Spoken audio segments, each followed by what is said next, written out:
নমস্কার, সুজাতা সহজ রান্নাতে আপনাদের সবাইকে স্বাগত। আজকের আমাদের রেসিপি লাউ দিয়ে মুরগির মাংস। লাউ দিয়ে মুরগির মাংস বানানোর জন্য প্রথমে আমরা লাউটাকে ভালো করে ধুয়ে খোলা ছাড়িয়ে নেব। খোলা ছাড়িয়ে নেওয়ার পর এটাকে আমরা ছোটো ছোটো করে টুকরো করে নেব। নিয়ে এর মধ্যে আমরা 3টে মিডিয়াম সাইজের আলুও খোলা ছাড়িয়ে কেটে এর মধ্যে দিয়ে দেব।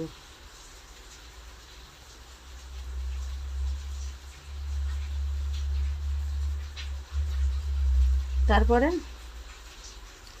আলু আর লাউগুলো একসাথে আমরা ভালো করে ধুয়ে এক সাইডে রেখে দেব। এবার একটা কড়া নিয়ে নেব। কড়াটা গরম হলে ওর মধ্যে 3-4 চামচ সর্ষের তেল দিয়ে দেব।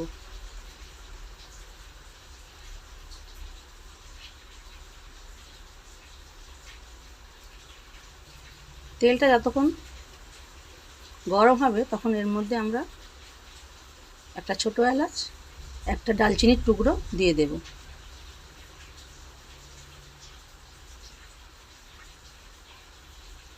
দেখুন তেলটা এবার গরম হয়ে গেছে। এর মধ্যে আমরা গোটা গরম মশলাটা দিয়ে দিলাম। এবার এর মধ্যে আমরা 2টো মিডিয়াম সাইজের পেঁয়াজ কুচো কুচো করে কেটে দিয়ে দেব। দিয়ে নাড়াতে থাকবো। পেঁয়াজটা যখন একটু ভাজা ভাজা হবে তখন এর মধ্যে আমরা 2 চা চামচ আদা রসুন বাটা দিয়ে দেব। দিয়ে এটাকে ভালো করে নাড়িয়ে দেব। এটা যখন একটু ভাজা ভাজা হয়ে যাবে তখন এর মধ্যে আমরা 2টো টমেটো কুচো করে দিয়ে দেব। তারপরে এর মধ্যে আমরা স্বাদ মতো নুন দেব,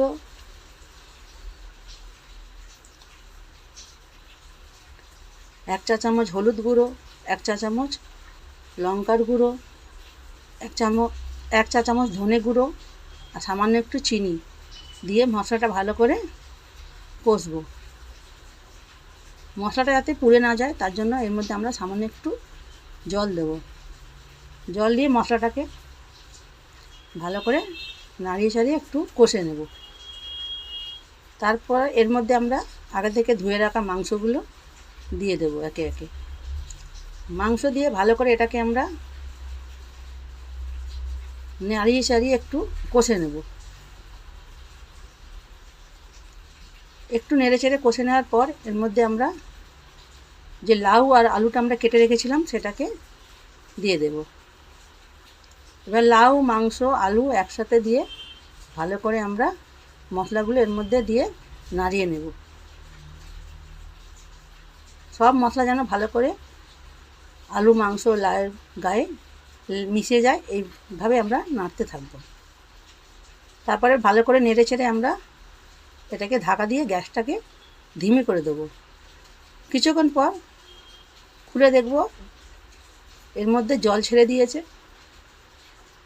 এটাকে ভালো করে নাড়িয়ে চাড়িয়ে দেখব আমরা আলুটাও গলে গেছে, লাউটাও গলে গেছে আর মাংসটাও গলে গেছে। তখন আমরা গ্যাসটাকে হাই ফ্লেম করে দেবো। করে দিয়ে ভালো করে এটাকে কষতে থাকবো। যতক্ষণ না এটা দিয়ে তেল ছাড়বে আমরা ভালো করে এটাকে কষতে থাকবো। কিছুক্ষণ পরে দেখুন এর মধ্যে তেল ছেড়ে দিয়েছে আর জলও কমে গেছে। এবার এর মধ্যে আমরা গরম মশলার গুঁড়ো দিয়ে দেব।